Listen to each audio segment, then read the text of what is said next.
Hey chaps, welcome to part 2 of this Real Madrid squad review. If you want to be able to buy players like TOTY Ronaldo, Inform Benzema, Inform Di Maria, etc., please visit my buddies at FIFACoinstoday.com. Make sure you use Nick at checkout for 10%. Yes, that's correct, 10% off of all your Xbox or PlayStation coin orders. And without further ado, enjoy the gameplay, boys.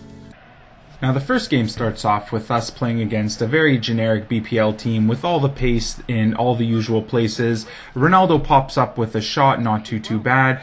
The clips are kind of nice here because it shows you some of the holes and issues with the team, but also some of the strengths of the team.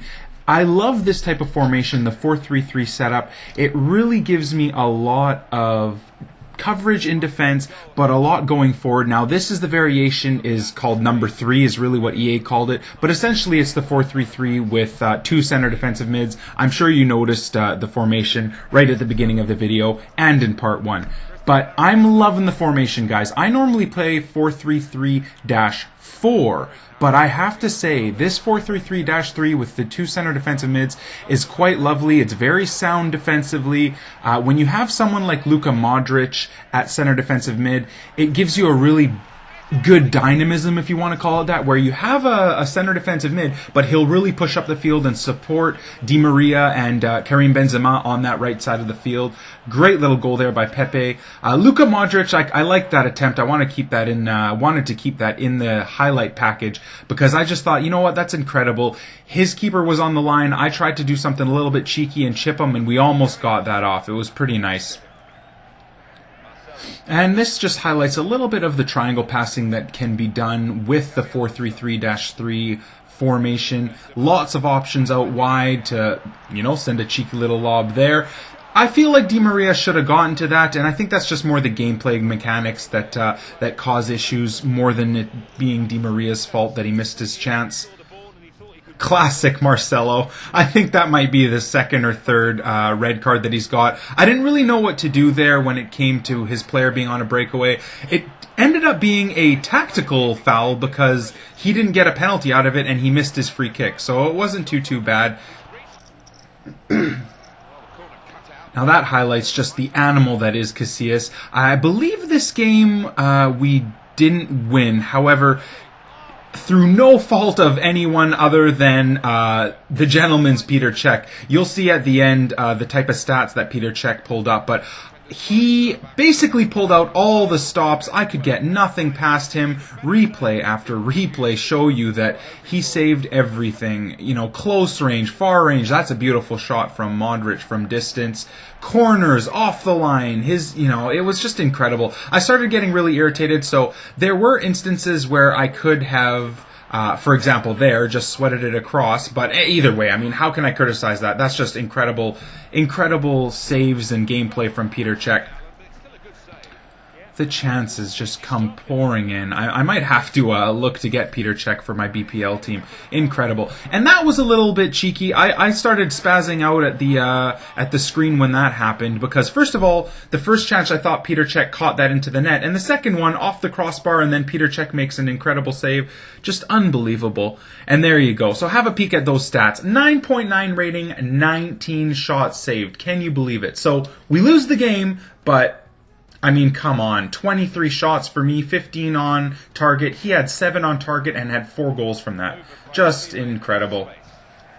Now in the second game, we were able to control the gameplay a little bit more. I like to test out the keepers and my opposition early, so I'll take quite a few long shots to start off with. You'll be able to see that in the highlight package. None of them really come off clean, but I like to do that just to see how the keeper reacts, if I'm going to start getting EA'd where the keeper just has a superstar performance or superstar game. Nice to do that at the beginning just to see what your opponent will do. Got a little bit lucky there, not going to lie. First of all, Benzema to be able to get off the cross after a second and third attempt, and then Luka Modric really to head that in the net at the 45th minute. But I won't complain. Definitely won't complain. There we go. Nice little bit of play between Benzema and Cristiano Ronaldo. Now that was a little bit of an odd skill move from Ronaldo. I wanted to go the other way completely, and I think my finger slipped off of the joystick. And there you go. Now this is what I wanted to get into here, guys. You're gonna start seeing in the highlights right now me subbing out Isco and putting in Khedira. And basically that's just Modric moving up to center attacking mid and Khedira going into center defensive mid. And the other common theme of this episode is me subbing out in-form Karim Benzema for Jese Rodriguez. Now, I'll touch first on Isco. To be honest, guys, I hate to admit this because I'm a fan of Isco in real life, but his inform card is absolutely not worth it. He's not even worth 10,000 coins, to be honest with you. I don't think I would buy him even if he was discard price. You know, informs go for about 10,000 coin discard. He's just not worth it. He looks completely out of his element in any type of 4-3-3 formation. The only formation I could get to work for him was a 4-1-2-1-2, and for me, I can't really play a Madrid team in 4-1-2-1-2 having Ronaldo out at left mid. I don't think that's fair on Ronaldo. And the second player that was a bit of a disappointment in this review is Inform Benzema. I've used Inform Benzema now for 100 games, and honestly, my opinion on him has not changed. And there's a perfect example. You can see right now on the screen. Luka Modric, man of the match, 8.7 rating. The second I put Luka Modric at center attacking mid, my entire team opens up. I get great gameplay. Luka Modric supplies passes perfectly. He actually comes back and defends well. He has incredible shooting, great positioning, great vision to deliver the long passes. I just love Luka Modric at center attacking mid, and to be honest, after this review, I'm going to make a full-blown decision to just put Luka Modric at center attacking mid and to move Isco onto the bench. And you guys will hear more from that right at the end of the video. Now back to me commentating on Benzema. I don't know what's wrong with him, to be honest with you. I don't. He has all the stats that would indicate that he would be fantastic. To be honest, his regular card, so just his shiny gold card, was pretty darn good. I didn't have any glaring issues with him. But this inform, and it could just be luck, guys. I mean, 100 games, though. I don't know if it is luck at this point. He just doesn't perform for me. And there we go again. Isco getting subbed out and Karim Benzema getting subbed out. Jese Rodriguez is one of the most overpowered players in the game, and maybe that's why the inform Benzema doesn't seem so great. I think it's just because Jese Rodriguez is a monster, guys. So if you have a silver team, or to be fair, if you have a BBVA or Spanish team, get yourself Jese Rodriguez at striker or center forward. He's great as a false nine as well. Just an incredible player. Does whatever the inform Benzema can do times 10. I throw him into the team, chances start opening up for everyone. He's a great ball distributor as well as someone who can hold up the ball and then lay it off. That's actually a very similar explanation of how good he is. But anyways, I digress. He's a great player, and there you go. So our second loss of the game comes down to yet again another goalkeeper having the game of their lives. David De Gea getting an 8.8 man of the match rating, and that's fine, guys. This review, I wanted to show you guys my losses and my wins. I didn't want this to be a very how do you say biased review, if you will.